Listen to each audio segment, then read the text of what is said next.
Is your nonfiction book actually good enough to be published? You asking this means you're already in the right headspace.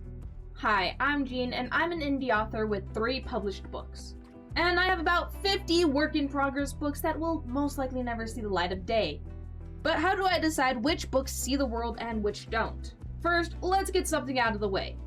If your book is a passion project and you don't care about sales or money, publish it! Do it for yourself! Get that physical copy checked off of your bucket list. Life's too short to have regrets. So if that's your goal, click off and go publish your book right now. Now that that is out of the way, how do you know if your book is garbage? First of all, what are you offering your readers? There are 2 main categories of books: educational versus entertaining. Educational is going to be your how-to books, history books, textbooks. Entertaining books are going to be your fiction, romance, horror, adventure. If you are writing an educational book, you are already a step ahead of everyone, because educational books are needed. If you're writing a book in the entertaining category, watch my video on fiction books. Today, I'll go over what you need to make an educational book, aka, is it ready to be published? There is one thing all educational books must have. Educational books need a clear purpose. What is it teaching? Who is it for? What does the reader gain? For example, cookbooks can teach you about desserts, healthy recipes, different cultures. Cookbooks are made for chefs, parents who need to cook for their kids, and adults that live alone. There is a high demographic of middle-aged buyers. And cookbooks give you the knowledge of how to cook, recipes, and a meal. You have a lot to gain and a lot of people who are going to be interested, but still a niche enough demographic to know who it is for. Next, your book needs to be organized with easy comprehension. It should have a strong structure, introducing concepts in the right order, give definitions to terms, references to other sections, and recapping information when needed. And the biggest one, no unnecessary details. For example, if I am learning how to add, I do not need the entire history of math. It should be short, to the point, and easy to understand.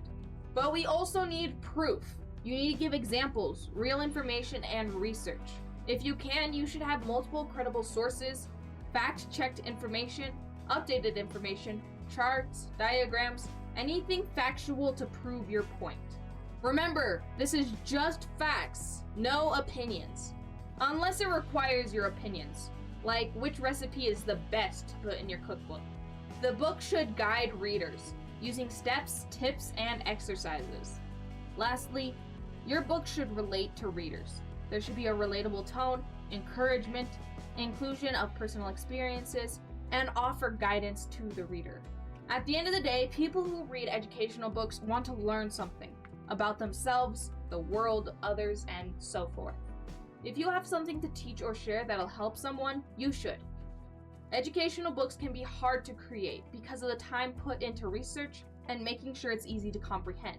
Educational books should have a clear purpose, be organized, easy to comprehend, use facts and research, guide readers, and relate to readers, with a few exceptions. For example, if I'm reading a book about Hawaii, I don't expect it to relate to me personally. However, you can make it personal by adding a personal story about you visiting Hawaii or something along those lines.